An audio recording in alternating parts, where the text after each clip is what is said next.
Pues nosotros aprovechamos el domingo para reunirnos como familia, como hermanos en Cristo. Nos une una misma fe, esa fe en nuestro Dios y Padre de nuestro Señor Jesucristo y nuestro también, y lo que el Señor Dios ha hecho por nosotros, enviando a su Hijo Jesucristo en la cruz del Calvario a morir por nuestros pecados, y tenemos en común eso, nuestra fe.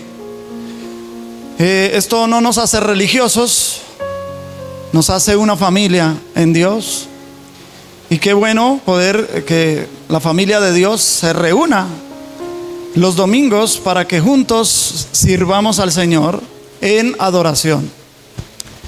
Los domingos hemos tomado este espacio para meditar sobre un tema que el Señor ha venido poniendo esta carga en el espíritu,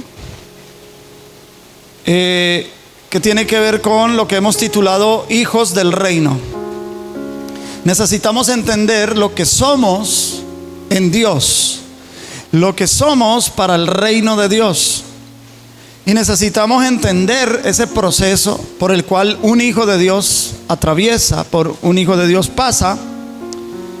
Porque cuando no se entiende este proceso, muchas veces el creyente tiene conflictos consigo mismo, conflictos cuando se compara con otros cristianos.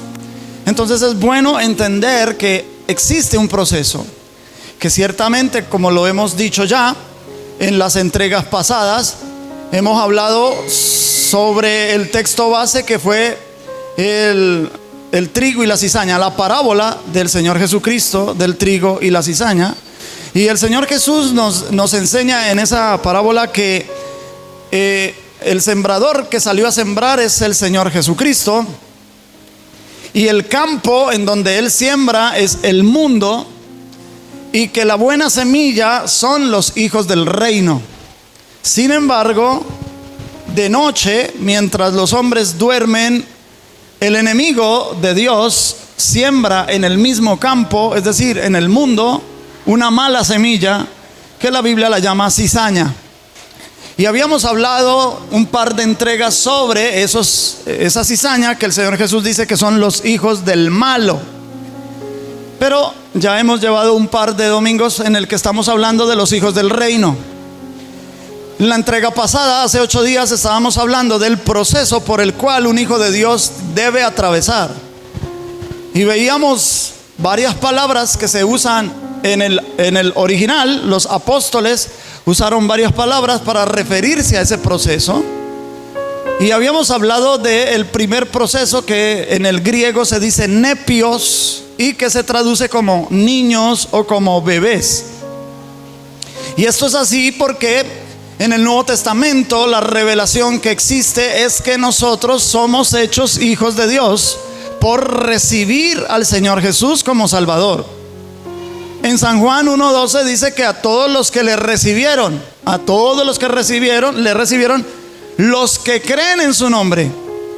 Entonces, si tú has creído en el nombre del Señor como Salvador y tú lo has recibido, la Biblia dice que Dios nos da potestad de ser hechos hijos de Dios. Pero en la condición en la que nosotros somos hechos hijos de Dios es de recién nacidos, espiritualmente hablando, recién nacidos. Entonces, la idea es que el creyente no se quede en la condición de bebé, sino que pase a la siguiente etapa, que ya es la de un niño más grandecito, un niño que camina solito, un niño que ya come solito, que aprendió a hablar, que aprendió a comunicarse. Y después de eso va a venir otra etapa, que ya es la juventud, y la Biblia habla de los jóvenes. Y después vendrá otra etapa, que ya es la de un hijo maduro, que puede administrar la herencia. Pero hasta ahora hemos visto la primera etapa. Hoy vamos a hablar sobre las consecuencias de permanecer inmaduro espiritualmente. Porque ese fenómeno se ve en la iglesia del Señor Jesucristo. Personas que vienen al Señor en fe, lo reciben como Salvador y comienza un proceso en ellos, pero pasa el tiempo y uno no ve que ellos progresen espiritualmente, uno no ve que ellos tengan un crecimiento espiritual, y hoy vamos a ver por qué y cuáles son esas consecuencias. Entonces, la inmadurez no es simplemente un retraso benigno. No. La inmadurez, nos dice las Sagradas Escrituras en la carta a los Hebreos, y vamos a leer Hebreos capítulo 5, versículo 11 al 14, nos dice que es un estado espiritual que se considera riesgoso. O sea, la persona corre muchos riesgos si permanece demasiado tiempo en un estado de inmadurez. Hebreos en el capítulo 5, a partir del verso 11, vamos a leer hasta el verso 14. Luego leeremos en la primera carta a los Corintios. Primero leamos aquí. Dice la bendita y santa palabra del Señor: acerca de esto tenemos mucho que decir y difícil de explicar. Y usted ya se va a dar cuenta porque aquí el escritor dice que es difícil de explicar. Dice: por cuanto os habéis hecho tardos para oír. Entonces, cuando una persona es tarda para oír, es muy difícil a la hora de explicar. Sigue diciendo: porque debiendo ser ya maestros después de tanto tiempo, tenéis necesidad de que se os vuelva a enseñar cuáles son los primeros rudimentos de la palabra de Dios, y habéis llegado a ser tales que tenéis necesidad de leche y no de alimento sólido. Y todo aquel que participa de la leche es inexperto en la palabra de justicia, porque es niño. Pero el alimento sólido es para los que han alcanzado madurez, para los que por el uso tienen los sentidos ejercitados en el discernimiento del bien y del mal. Pasemos a la primera carta a los Corintios, hagamos estas dos lecturas y luego vamos a ver las consecuencias de permanecer bebés espirituales. Primera de Corintios, vamos a leer el capítulo 3, versículo 1, 2 y 3. Primera de Corintios 3, a partir del verso 1, dice la palabra del Señor: de manera que yo, hermanos, no pude hablaros como a espirituales, sino como a carnales, como a niños en Cristo. Os di a beber leche y no vianda, porque aún no erais capaces, ni sois capaces todavía, porque aún sois carnales, pues habiendo entre vosotros celos, contiendas y disensiones, ¿no sois carnales y andáis como hombres? Las consecuencias que se desprenden de uno permanecer, porque la verdad es que no es malo ser un niño espiritual. Por ahí empezamos todos, hermanos. Cuando se efectúa el nuevo nacimiento en la persona queda en un estado de niñez espiritual y en total dependencia. Sin embargo, si pasa el tiempo y la persona no avanza en su crecimiento espiritual, vienen algunas consecuencias. Hemos identificado 10 consecuencias. Si usted me permite, las voy a enumerar de manera rápida porque no son complicadas. Y yo le voy a pedir que si usted identifica algunos de estos síntomas, yo le llamo síntomas de la niñez espiritual, entonces al menos 1 o 2 síntomas que nosotros identifiquemos, esto nos va a decir en qué etapa de nuestra espiritualidad estamos. Número 1, el que es niño espiritual tiene una incapacidad para discernir con precisión la doctrina. Tiene incapacidad de discernir con precisión la doctrina. En otras palabras, la persona no entiende la doctrina, le resulta confusa la doctrina, los sentidos no han sido ejercitados, porque la carta a los hebreos, cuando lo leímos, dice que los sentidos, cuando están ejercitados en el discernimiento del bien y del mal, es a los que han alcanzado madurez. Entonces, la persona inmadura espiritualmente depende de otros, depende de terceros para poder interpretar correctamente las Sagradas Escrituras. Se encuentra que cuando en su devocional personal y privado se acerca a la palabra de Dios, le resulta un gran inconveniente con entender las Sagradas Escrituras. ¿Por qué? Porque no ha habido un avance, no ha habido una madurez en su entendimiento. Entonces, lo que va a suceder es que la persona va a quedar expuesta a tendencias sectarias o a manipulaciones de tipo carismático. Son esos dos riesgos que corre la persona cuando no discierne bien la doctrina. Corre el riesgo de que si llegan los testigos de Jehová a su casa, usted puede ser convencido por ellos y capaz de que lo sacan de la iglesia. O usted escuchando unos videos por YouTube sobre algunos mesiánicos que parecen que son elocuentes en lo que hablan, y usted, como todavía no tiene discernimiento preciso de la doctrina, entonces usted se puede dejar engañar. O por otro lado, el engaño puede venir dentro de la misma iglesia, cuando el líder que está dirigiendo la iglesia es un líder carismático y comienza a manipularlo porque sabe sobre su estado de niñez. Y las manipulaciones dentro de las iglesias cristianas evangélicas no es un secreto. Han salido a la luz, y a la luz pública.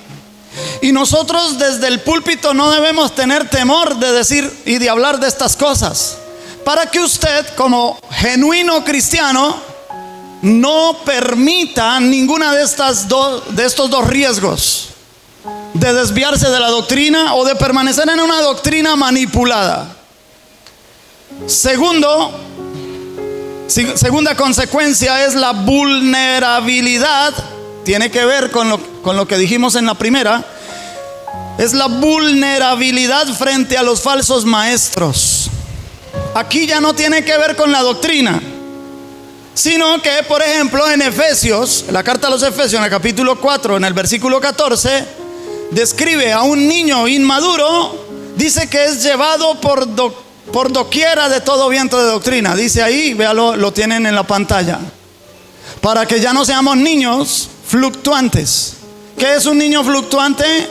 Hoy quiere, más tarde ya no quiere. Ahorita obedece, más tarde no obedece. Ahorita dice sí, más tarde dice que no. Entonces el apóstol Pablo dice que para que ya no seamos más unos niños fluctuantes llevados por doquiera de todo viento de doctrina, por estratagema de hombres que para engañar emplean con astucia las artimañas del error. No estamos hablando de otras iglesias o de otras doctrinas o de sectas. Estamos hablando dentro de la comunidad. Dentro de la misma comunidad se pueden presentar engaños mutuos. O principalmente los engaños vienen desde los líderes. Porque ni siquiera los líderes a veces ponen a liderar una iglesia a una persona que no tiene la madurez suficiente, y por eso el apóstol Pablo dice que no se deben poner en el liderazgo a los que son indoctos o a los que no tienen la madurez, porque son neófitos y que pueden dejarse engañar también por el diablo, y ellos engañan a los que están dirigiendo. Entonces el apóstol equipara aquí la inmadurez con la inestabilidad. Y es sorprendente, hermano. Mire, yo lo digo por experiencia, porque el Señor me ha permitido moverme por diferentes congregaciones enseñando la palabra de Dios con el seminario, y he encontrado que los hermanos habían tenido ideas equivocadas sobre la conducta cristiana, por ejemplo, y habían tenido esa idea muchos años. En una iglesia nos invitaron juntamente con mi esposa para que habláramos a la familia, y en uno de los apartes teníamos que hablar de sexualidad. Era un servicio para solo parejas y teníamos que hablar de la sexualidad a la luz de la Biblia. Y yo dije algo porque hicieron preguntas al final de la conferencia, y yo contesté a una pregunta que hicieron, y un hermano líder de esa iglesia se paró y se fue. Nosotros en ese momento interpretamos, bueno, el hermano tenía que salir, lo llamaron tal vez y se fue.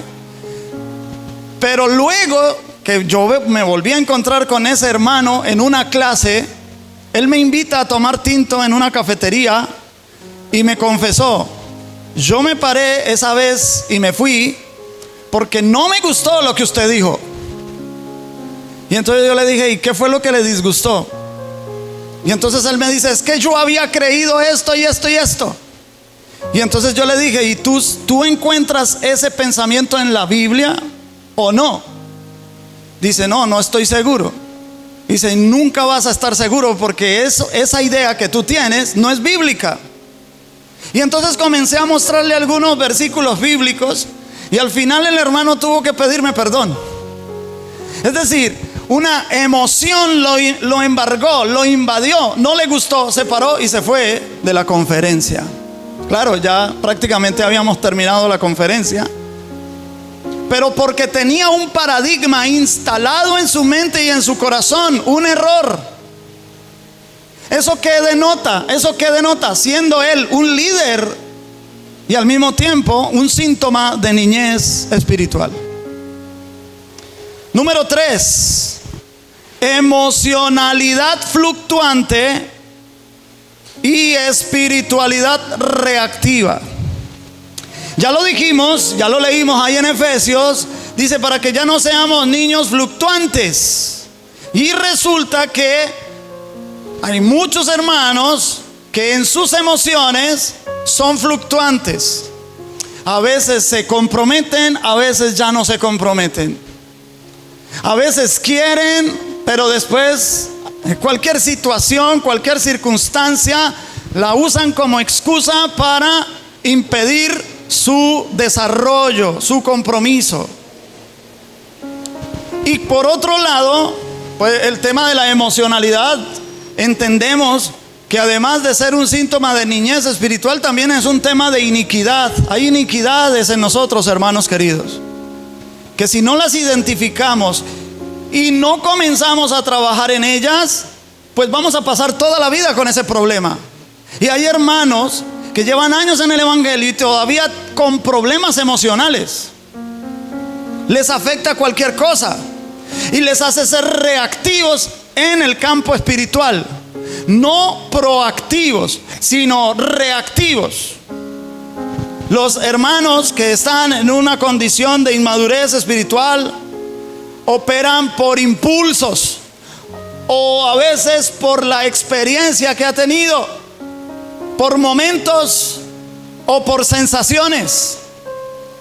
Cuando yo digo por experiencias que han tenido, es que no basan sus decisiones en la voluntad de Dios, sino en el recuerdo de su experiencia pasada. Si algo no les funcionó en el pasado, muy probablemente se incapacitan para tomar una decisión futura que se parezca a una situación del pasado. ¿Por qué? ¿Por qué? Porque no están amparándose en la voluntad de Dios, no están indagando cuál es la voluntad de Dios, se basan en su experiencia.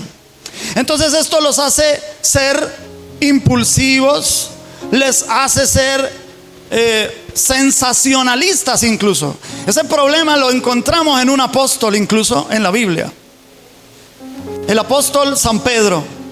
Y vamos a leer ahí Mateo 16, versículos 21 al 23.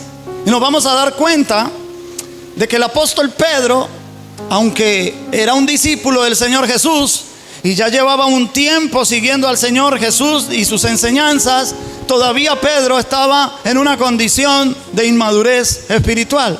Mateo 16, 21 hasta el 23 dice: desde entonces comenzó Jesús a declarar a sus discípulos que le era necesario ir a Jerusalén y padecer mucho de los ancianos, de los principales sacerdotes y de los escribas, y ser muerto y resucitar al tercer día.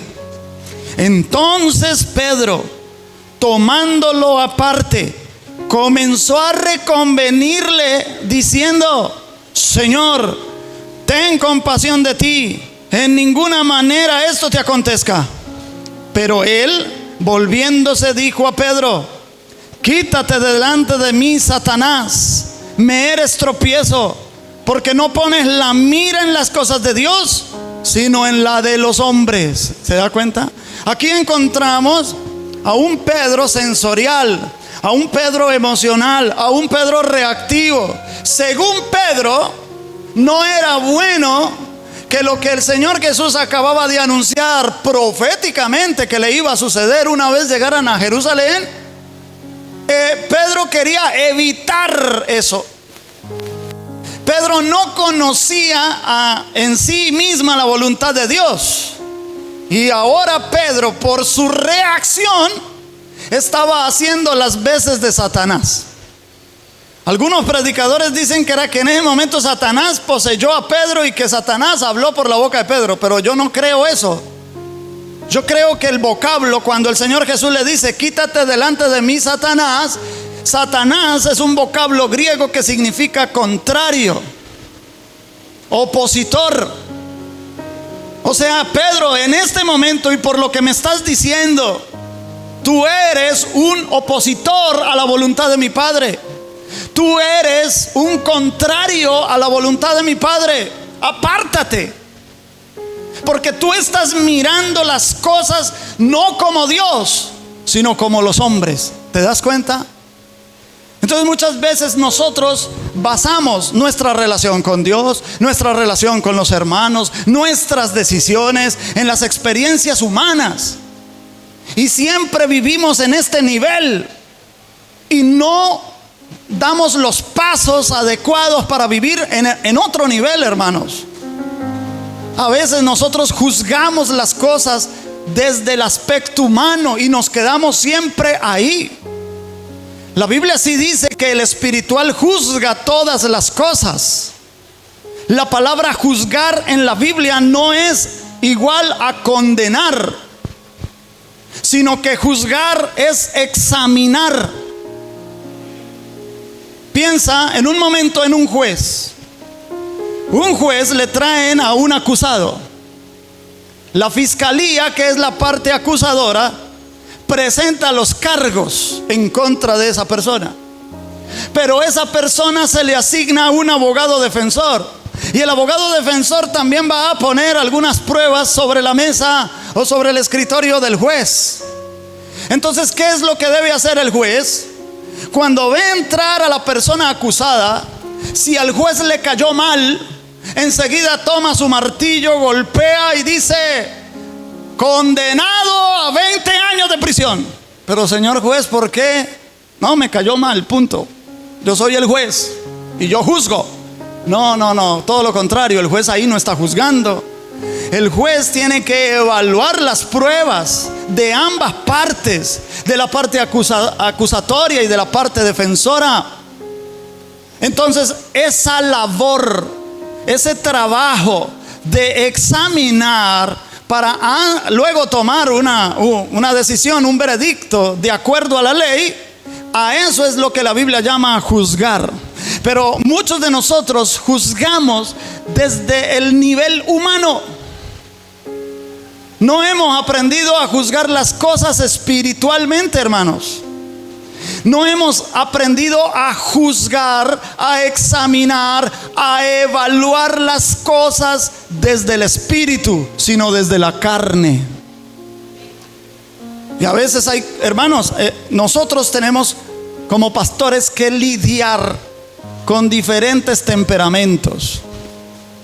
Ustedes lidian con el temperamento del pastor y lidian con el temperamento de la pastora. Pero el pastor y la pastora lidian con los diferentes temperamentos. Y lidiar con los temperamentos no es fácil. Y muchas veces hay un temperamento que es contrario a mi temperamento. Y lo que hacemos es que los temperamentos chocan. ¿Y cómo juzgamos nosotros las cosas? No, la persona es la que choca. Me choca esa persona. No, la persona no. El temperamento de la persona. Y el hermano o la hermana tiene ese temperamento no controlado porque no ha desarrollado carácter. El carácter, cuando se desarrolla, el carácter controla, maneja, conduce, guía al temperamento. Pero la mayoría de nosotros, nuestro temperamento mangonea nuestro carácter. Pero mire cómo nosotros confundimos las cosas. A veces uno encuentra personas que dicen: es que yo soy de carácter, que porque es mal geniado. No, todo lo contrario, tú no eres de carácter. Tu temperamento es el que te mangonea. Pero la gente piensa que eso es carácter. Entonces un signo de la inmadurez es falta de carácter. Es la persona reactiva, la persona juzga las cosas desde el campo humano, piensa que el temperamento de la persona define a la persona. No, hermanos queridos, todos nosotros tenemos cosas positivas, pero también tenemos cosas negativas. Tenemos que lidiar con las negativas y acordar en las positivas, y que las positivas superen a las negativas en nuestra relación. Número 4, estancamiento en un pecado recurrente. La persona que es inmadura espiritualmente se va a mostrar débil frente a algún tipo de pecado que lo afecta. Hay una debilidad que no ha podido abandonar, que le resulta difícil abandonar. Y puede ser cualquier tipo de pecado. Puede ser la fornicación, puede ser la pornografía, puede ser un vicio cualquiera. La pornografía es un vicio. Los casinos son un vicio. Jugar al chance es un vicio. Son vicios. Pero también la borrachera, el chisme, la violencia verbal. Hay personas, hermano, que no se les puede decir nada porque ya están sacando sapos y culebras por la boca y ofendiendo a los demás. Hay personas que no se les puede llamar la atención porque no lo reconocen. ¿Ves? Entonces, esto presenta actitudes de pecado que la persona no ha podido superar. La persona no ha permitido que el Espíritu Santo haga el trabajo en esa área de su vida. Y mientras no permita que el Espíritu Santo haga trabajo en el área de la vida en la que presenta debilidad, pues va a mantenerse en ese estado de niñez mucho tiempo. Yo quiero leer Mateo capítulo 18, verso 21 y 22. Mire, otra vez el apóstol Pedro, otra vez Pedrito. Entonces se le acercó Pedro y le dijo: Señor, ¿cuántas veces perdonaré a mi hermano que peque contra mí? ¿Hasta 7? Jesús le dijo: no te digo que hasta 7, sino aún hasta 70 veces 7. Entonces, sabemos que hay hermanos que no solo tienen una debilidad en un pecado hacia Dios, sino que tienen debilidades de pecados hacia nosotros, o de nosotros hacia ellos. Porque pecamos contra Dios, sí, pero también pecamos contra los hermanos. Yo puedo pecar contra mis hijos, yo puedo pecar contra mi esposa, yo puedo pecar contra ustedes, hermano. Y aquí Pedro pregunta: ¿cuántas veces debo estar dispuesto a perdonar al que peca contra mí? No al que peca contra ti, Señor, no al que peca contra el Padre, Señor, el que peca contra mí, el que me ofende, el que tiene una actitud negativa hacia mí, el que me habla con aspereza o con indiferencia, o aquel que siento que no me valora, que no valora mi amistad o mi hermandad en Cristo. ¿Cuántas veces yo debo perdonar? 7 veces, Señor, ¿cierto? Porque es que vea, Señor, ahí está Bartolomé, ya me ha hecho 1, 2, 3, 4, le llevo 4 contadas. Eso no está en la Biblia, no estoy aquí inventando. Señor, ¿por qué te digo que hasta 7, Señor? Es que ya Bartolomé, ya 4 veces, Señor, le quedan 3. Y el Señor le dice: no, Señor, necesitas, Pedrito, avanzar hacia la madurez espiritual y estar dispuesto a perdonar hasta 70 veces 7. Aquí hay algunos hermanos que han estudiado el seminario y ya saben eso. ¿Qué significa 70 veces 7? Una ecuación que debes hacer en una calculadora científica, porque las normales no sirven. 7 por 7 te da 49 y ahí ya tienes 2 7 multiplicados. Ese 49 vas a multiplicarlo por el tercer 7.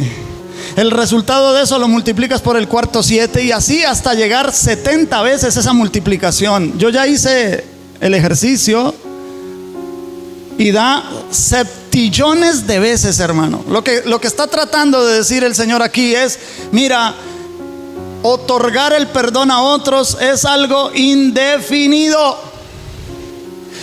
¿Y por qué indefinido? Porque cuando Dios nos perdona a nosotros, nos perdona de verdad.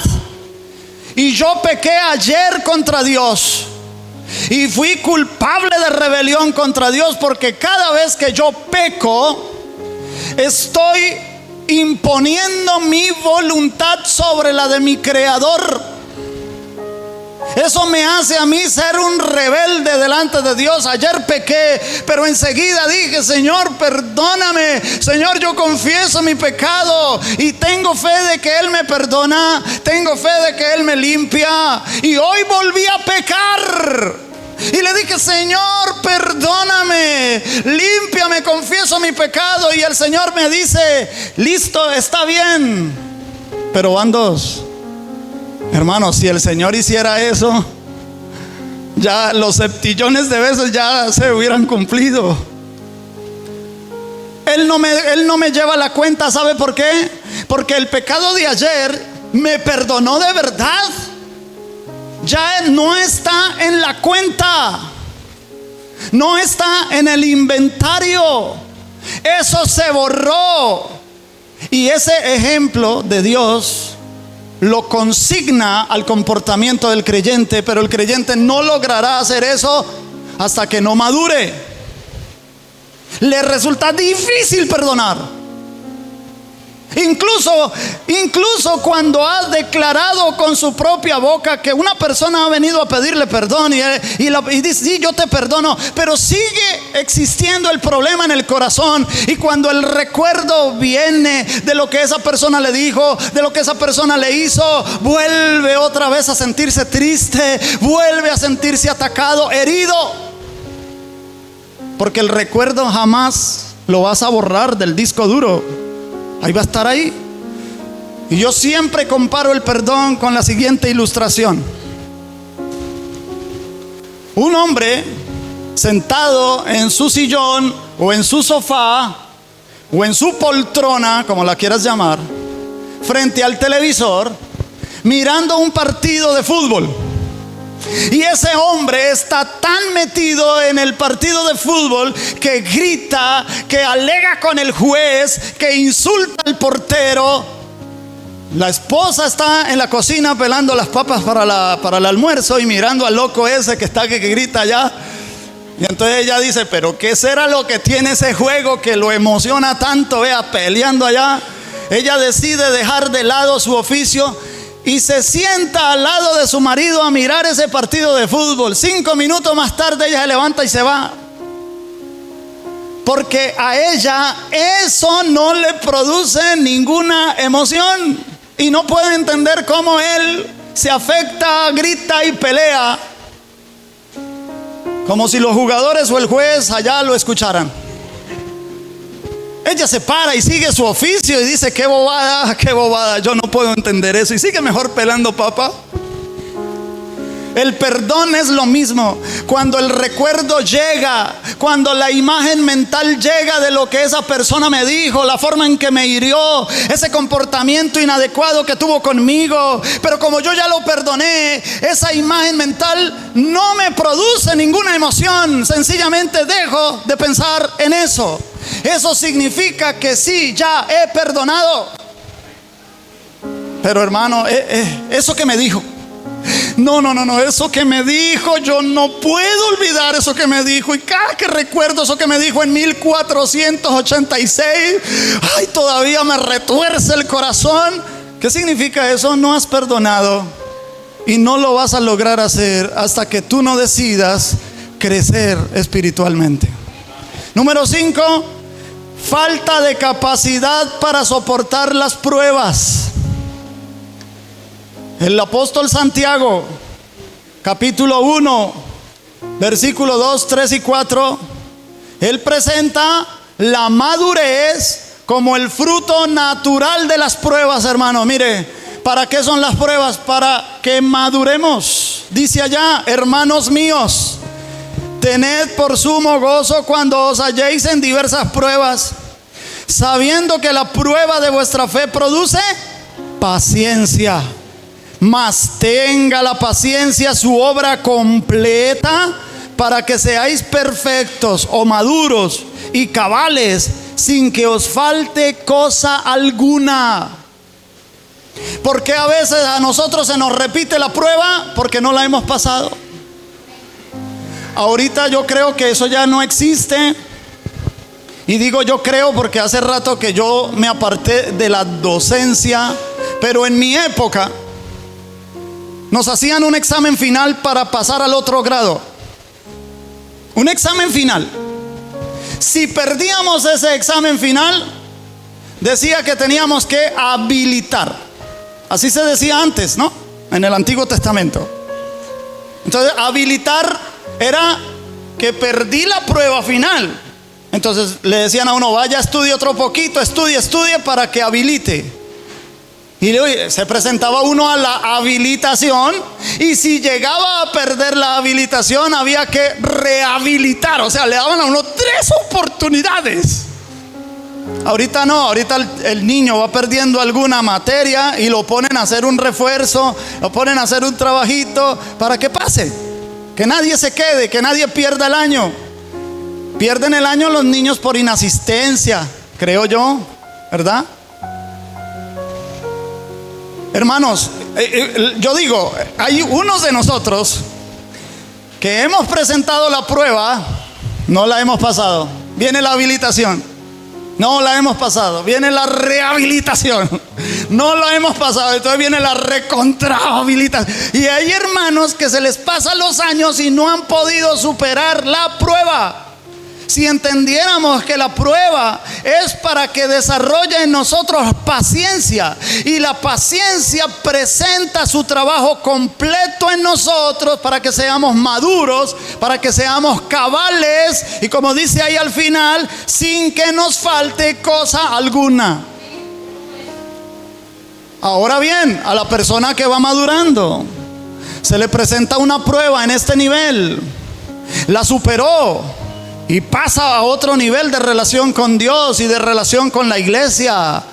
Pero le va a venir otra prueba más fuerte que la anterior.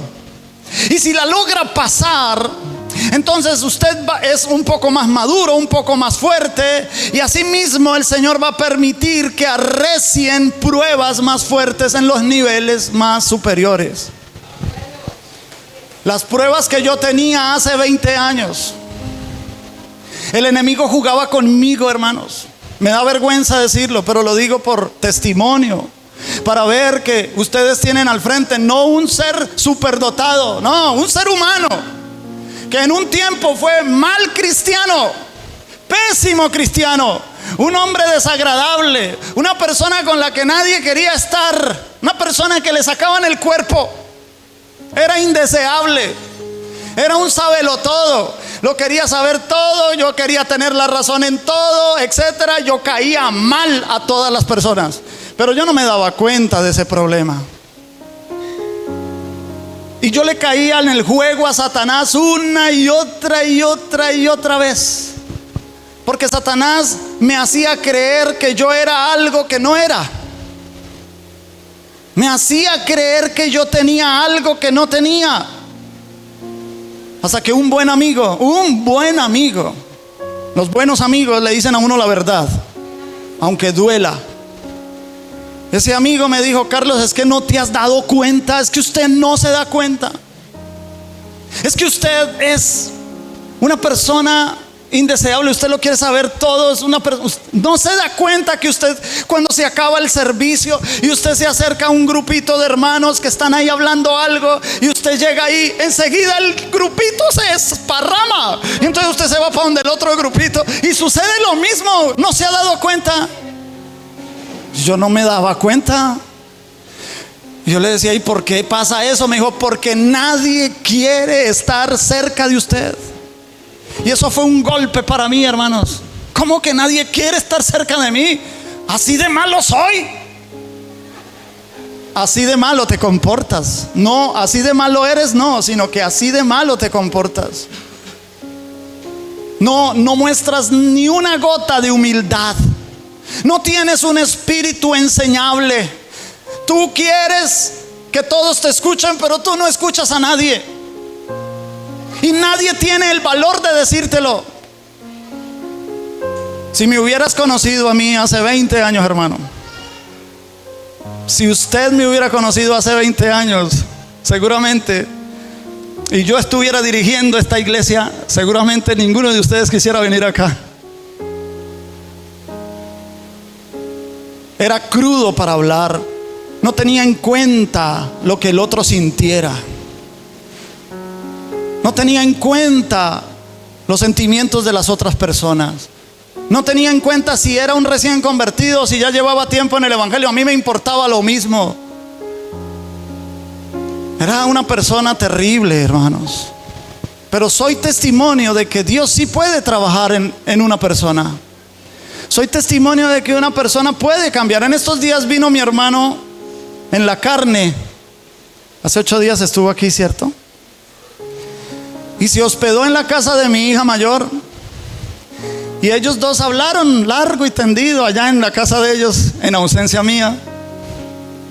Y entonces mi hermano decía a mi hija: no, pero Carlos ha cambiado mucho. Porque mi hermano me conoció toda la vida. Por eso yo siempre digo, hermano, si usted quiere saber quién soy yo, hable con mi familia, pregúntele a mi familia. Porque aquí adelante yo puedo fingir un buen comportamiento delante de ustedes.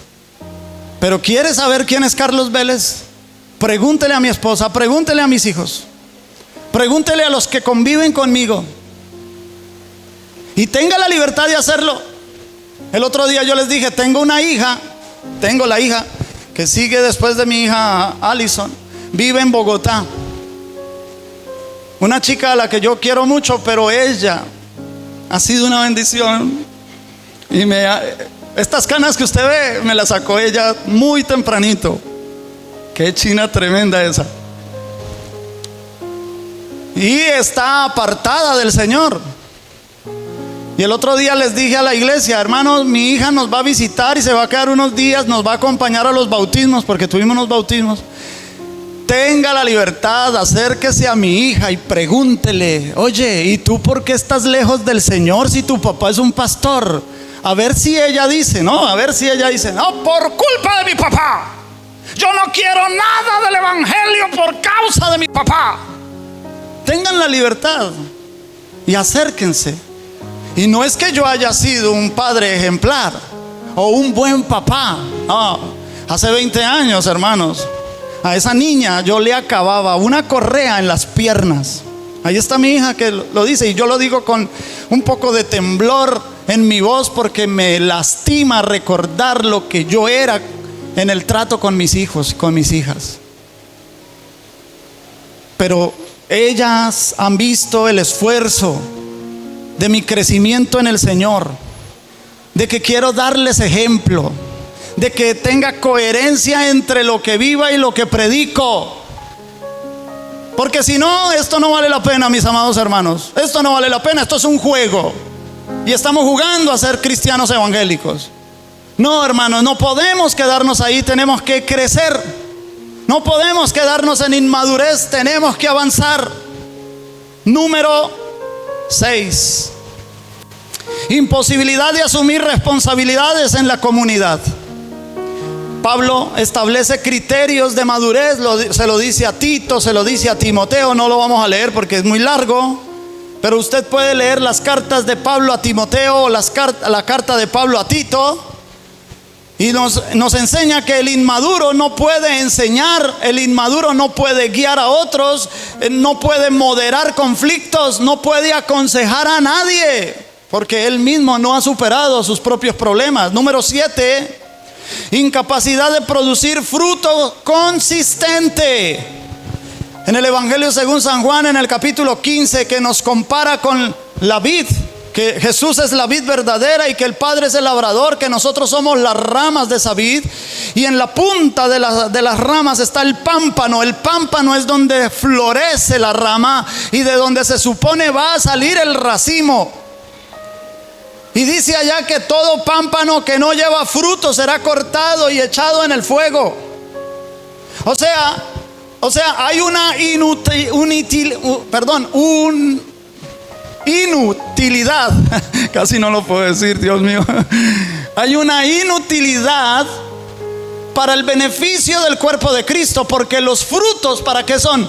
Para beneficiar al cuerpo de Cristo, para beneficiar a la iglesia. Los frutos que usted da me benefician a mí. Los frutos que yo doy te podrán beneficiar a ti. De eso se trata. Pero el cristiano inmaduro no podrá dar fruto porque todavía no tiene la consistencia ni la constancia suficiente. Número 8.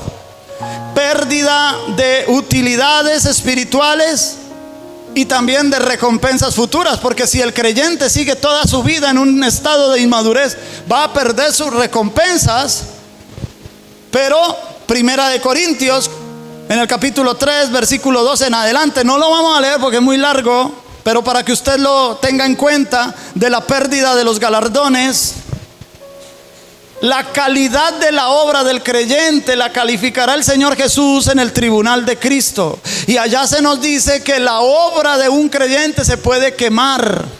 Y si la obra del creyente se quema, pues pierde su galardón.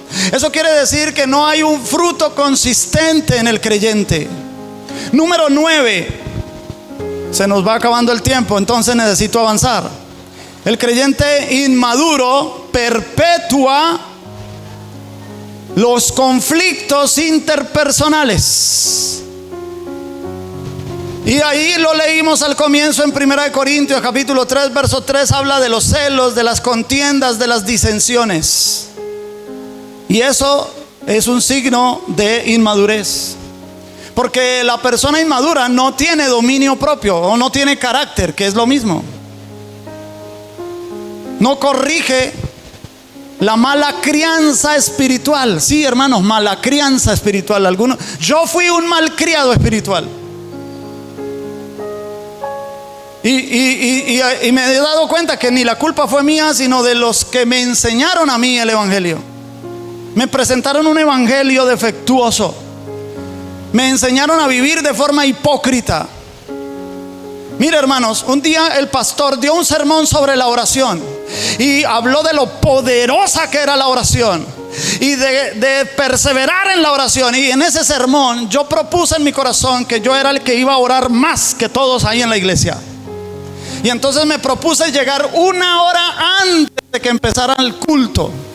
Y yo llegaba 1 hora antes y me arrodillaba en la silla a orar, para que todos se dieran cuenta que yo era el primero en llegar para orar. Y era por reloj, hermano, era por cronómetro. Yo ponía ahí 1 hora. Tenía un relojito de esos digitales que tenía alarma. Entonces yo ponía el cronómetro, 60 minutos, cuenta regresiva. ¿Y sabe qué pasaba la mayoría de las veces, hermano? Me cogía el sueño ahí. Me cogía el sueño. No estaba orando. Y cuando empezaban a llegar las primeras hermanitas, que siempre eran unas viejitas, llegaban 5, 10 minutos antes del culto, ellas llegaban, y lo que me despertaba era que ellas arrastraban las chanclas. Y entonces yo como que ahí dormido me despertaba ese ruido de las chanclas de ellas. Y yo dije, uy, pero verdad que yo estoy aquí orando, verdad que yo estoy orando. Entonces, para que ellas se dieran cuenta que yo no estaba dormido, yo empezaba a hacer.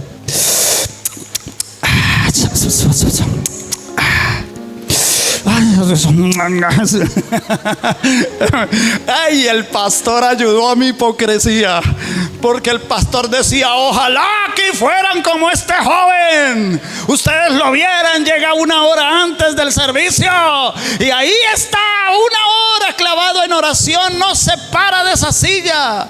Y yo decía,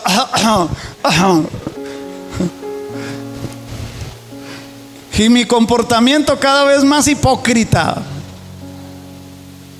porque no me enseñaron esto que estoy enseñando hoy. A mí me ha tomado, hermanos queridos, 26 años entender esto, y yo se lo estoy enseñando en 45 minutos. Número 10 y último, estancamiento ministerial. Ya lo leímos en Hebreos capítulo 5 en el versículo 12. Señala que allá dice, debiendo ser ya maestros, todavía tienen necesidad de que se os dé leche, no vianda, sino leche. Porque, hermanos, hay personas que necesitan seguir con lechecita,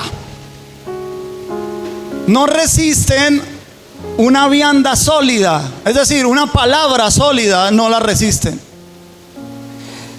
La pregunta que debemos hacer aquí es la siguiente: ¿cuánto tiempo debe pasar para que un creyente sea maduro?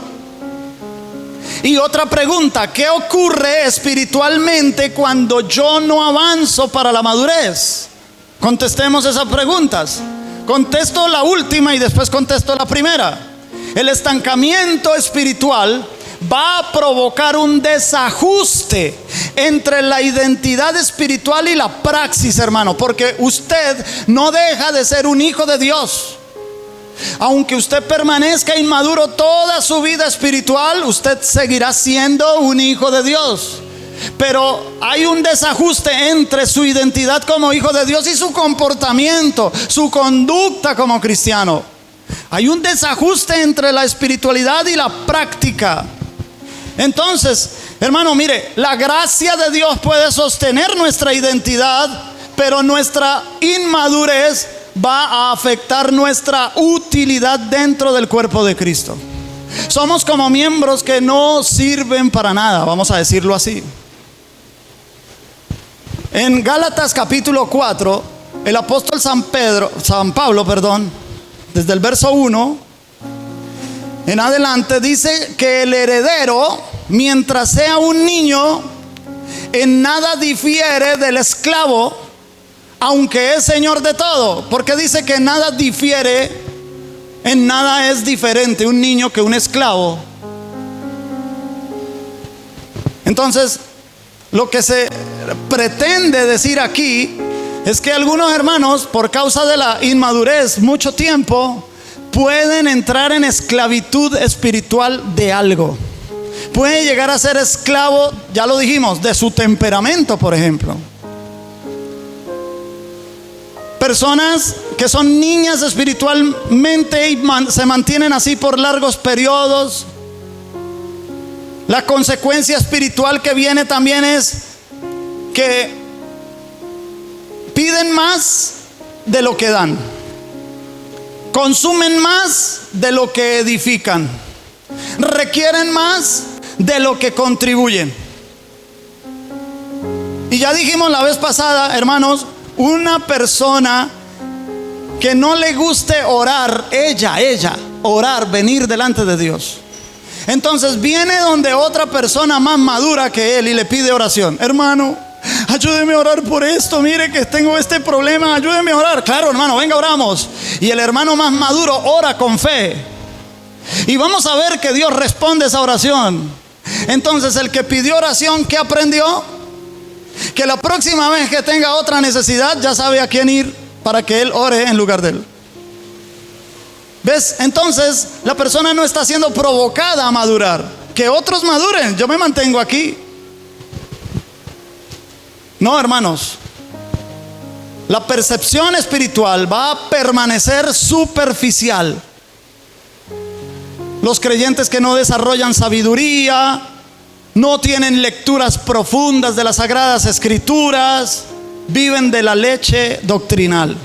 Ahora, pueden ser útiles en algunas cosas puntuales, pero no en asuntos estratégicos del reino de Dios. Satanás va a procurar que el creyente se mantenga en esa condición de niñez espiritual, que no avance, que no crezca, porque Satanás le tiene miedo, hermanos queridos, a los cristianos maduros. Satanás le tiene miedo a los cristianos que son consagrados a él. Él sabe que ese tipo de cristianos causan mucho daño al reino de las tinieblas. ¿Y qué tiempo debe ser bíblicamente el tiempo en el cual uno esperaría que un hermano ya tenga madurez espiritual?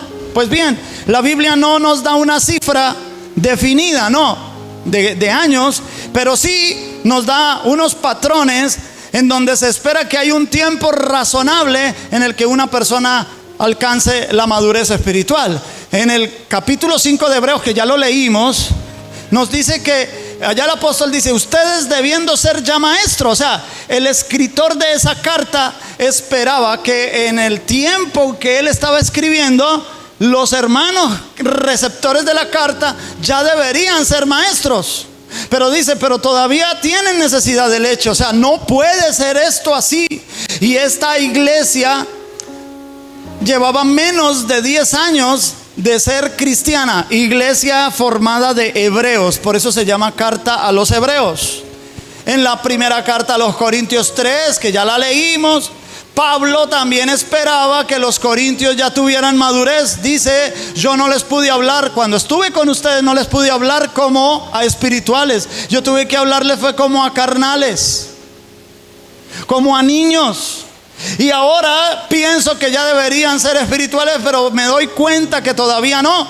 Y resulta que desde que Pablo estuvo allí presente en Corinto hasta que les escribió esta carta habían pasado 3 años. O sea, Pablo esperaba que en 3 años los hermanos en Corinto ya hubieran tenido cierto nivel de madurez, pero no habían alcanzado esa madurez. Entonces podemos inferir que el ministerio de Pablo con Timoteo, con Marcos, con Filemón, con Lucas incluso, ellos presentaron madurez, y una madurez funcional en la obra del Señor en menos de 10 años, hermanos.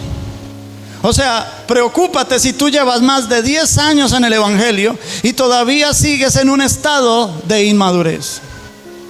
Y los hermanos que llevan más tiempo que eso, les alentamos a que busquen todos los medios necesarios para la madurez. Más que nada, la intimidad con el Señor. Cuando hay intimidad con el Señor, y tienes que ponerle balance a eso con el estudio de la palabra, porque no podemos disociar las cosas del Espíritu de la palabra de Dios, porque el Espíritu de Dios fue quien inspiró las Sagradas Escrituras. Cuando una persona solamente se ocupa en las cosas del Espíritu y del Espíritu, Satanás también lo puede engañar, y la persona se puede llegar a volver espiritista. Pero si la persona se aleja del Espíritu y solo es Biblia, solo es Biblia, solo es Biblia, la persona se vuelve cerebral, no espiritual. Hay que conjugar las dos cosas, poner balance entre las dos cosas. En la misma medida que tú tengas intimidad con el Espíritu, en esa misma medida indaga en las Sagradas Escrituras, para que no te dejes engañar por el enemigo, para que tengas un crecimiento apropiado. Ahora, un crecimiento apropiado también necesita una paternidad espiritual. Con esto termino. Paternidad espiritual no es un estado jerárquico carismático como en algunas iglesias. Algunos líderes, algunos apóstoles dicen: yo soy el padre espiritual de ustedes. No se trata de eso. La Biblia no habla de eso, sino que es un fenómeno bíblico que presenta la oportunidad de un hermano, no necesariamente el pastor, sino un hermano maduro puede estar pendiente de un hermano más pequeño. supervisar su crecimiento, ayudarlo, aconsejarlo, orientarlo, orar por él, estar en un acompañamiento si es necesario todos los años y todas las etapas de su crecimiento espiritual. Eso es paternidad espiritual. Nosotros sabe que en nuestro tiempo decíamos, mi padre espiritual es el que me predicó el evangelio. Y así decíamos, mire, mi padre espiritual se llama fulano de tal porque él fue el que me predicó el evangelio. Pero la Biblia no dice que ese sea el padre espiritual. El padre espiritual es el que está pendiente de ese hermano. Un hermano mayor, un hermano maduro, pendiente de uno más pequeño, lo está supervisando, lo está alentando cuando está en pruebas, lo está animando, está orando por él, lo está aconsejando, lo está guiando y lo va llevando también de mano hacia la madurez. Eso es ser un padre espiritual. Necesitamos un padre espiritual que nos ayude en nuestras etapas de crecimiento, porque cuando crecemos solitos seríamos como crecer como gamines. Gamines decíamos en ese tiempo, ¿no? Yo todavía estoy usando términos del Antiguo Testamento. Ahora le dicen habitantes de calle. Un niño que no tiene papá, que no tiene mamá, que se cría en la calle, ¿cómo se va a criar? ¿Cómo cree usted que se va a criar? En todas las cosas que está expuesto. ¿Ah? Muy probable que ese niño ni siquiera alcance la etapa de juventud. Lo mismo pasa en lo espiritual. Hermanos que crecen por su cuenta, sin dirección, sin supervisión, sin tenerle que dar cuentas a nadie. Van a crecer, pero van a crecer expuestos a una serie de riesgos que ya hemos mencionado aquí. O si acaso logran la otra etapa del crecimiento. Hermanos queridos, la reflexión final de este sermón en esta mañana es la siguiente. Dios pretende, Dios quiere, Dios ha planificado que la iglesia se componga de miembros maduros.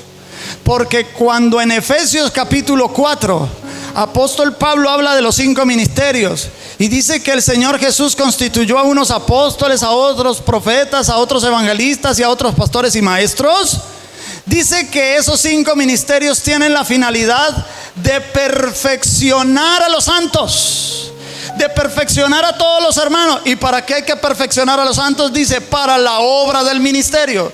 ¿Y para qué es la obra del ministerio? Para la edificación del cuerpo de Cristo, hasta que alcancemos la estatura de un varón perfecto. Esa es la voluntad de Dios. Ese es el plan de Dios. Esa es la estrategia divina. No que seamos una iglesia de niños todo el tiempo, sino que alcancemos la estatura que el Señor quiere que alcancemos. Porque cuando una iglesia alcanza la madurez, hermanos queridos, la iglesia es capaz de manifestar las cosas del mundo, del reino de los cielos. A veces no se manifiestan cosas en medio de nosotros, sino solo por la misericordia de Dios y no porque seamos una iglesia madura. Queremos, hermanos, encaminarnos hacia la madurez. No solo el pastor, no solo la pastora, todos juntos. Que no crezca más el pastor que el cuerpo, hermano, porque cuando una cabeza crece más que el cuerpo, ¿cómo se llama, hermana Diana? La cabeza crece más que el cuerpo, ¿cómo se llama? Hidrocefalia. Y cuando el cuerpo crece y la cabeza no crece, ¿cómo? Hipo es. Okay. Bueno. ¿Es normal? Mi pregunta ¿es normal que el cuerpo crezca y la cabeza no? No es normal. ¿Que crezca la cabeza y el cuerpo no? ¿Es normal? No. Tenemos que crecer todos juntos, porque somos un cuerpo local. Así que les hago el llamado hacia el crecimiento, hermanos. Crecer duele. Crecer duele. Entonces no te dé temor el crecimiento. No tengas temor de las pruebas. No tengas temor del proceso. Es un proceso en el que te avisa que tú estás creciendo. Si nosotros llegásemos a la madurez, hermano, ¿sabe las cosas que Dios haría en medio de nosotros? No tendríamos que pasar 2 horas reprendiendo un demonio para que salga de alguien. El solo hecho de que la persona entre al lugar quedaría libre. No tendríamos ni siquiera que orar por los enfermos. Los enfermos solamente con entrar se sanarían. Porque la presencia de Dios vendría en plenitud en nuestras reuniones. Pero a veces todo lo que Dios quiere hacer en medio de nosotros y con nosotros y para nosotros no se ha manifestado porque no tenemos la estatura suficiente. Como decimos nosotros, usted no le va a dar un huevo frito a un recién nacido, ¿o sí? Lo mataría, ¿cierto que sí? Entonces a veces Dios dice: yo tengo cosas grandes para ti, iglesia. Y tengo unas cosas tan grandes que ni siquiera tú te las has imaginado. Pero yo necesito que crezcas para que no se desperdicie la bendición de Dios, para que la bendición de Dios no se eche a perder. Iglesia, ese es el llamado en esta mañana.